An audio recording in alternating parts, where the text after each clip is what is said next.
Welcome to the deep dive. Today we're getting into something really ancient but incredibly relevant, the Bhagavad Gita. Yeah, and specifically just one verse to start chapter 1, verse 2. Yeah. Seems simple on the surface. Right, just a description.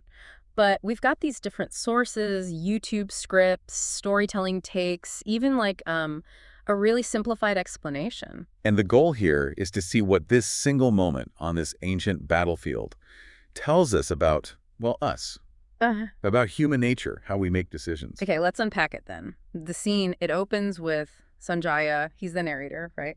He's describing what King Duryodhana sees. Exactly. Duryodhana looks across the field and sees the Pandava army, and our sources say they look, strong, brave. Like little lions before the storm.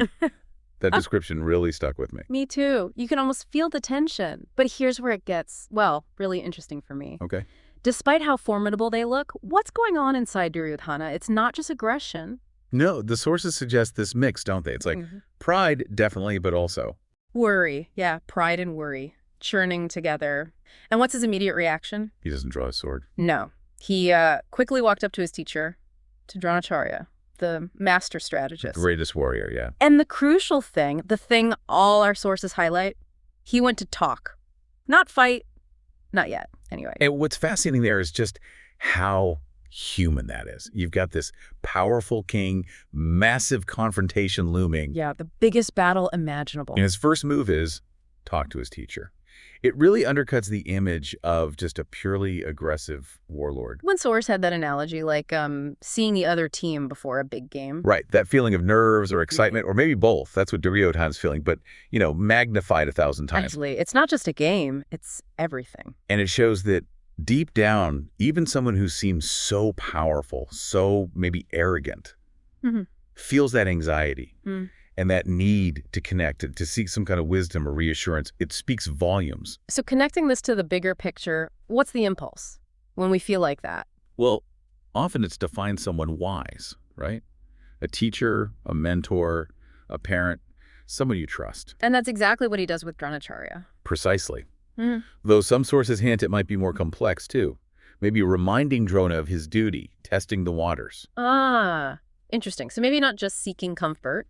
Perhaps not just comfort, but still, the action is seeking counsel, not immediate conflict. Yeah. It's a core lesson there, Even the strong feel fear. And maybe more importantly, wise people talk, not just react. He didn't just charge. Exactly, he paused. He admitted, in a way, a moment of doubt, or at least need for consultation.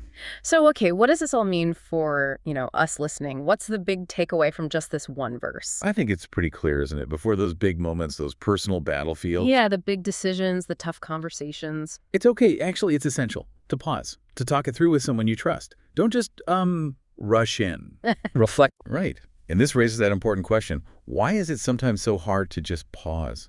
Especially when the stakes feel really high. We feel like we have to act. Yeah, but the sources really emphasize this idea.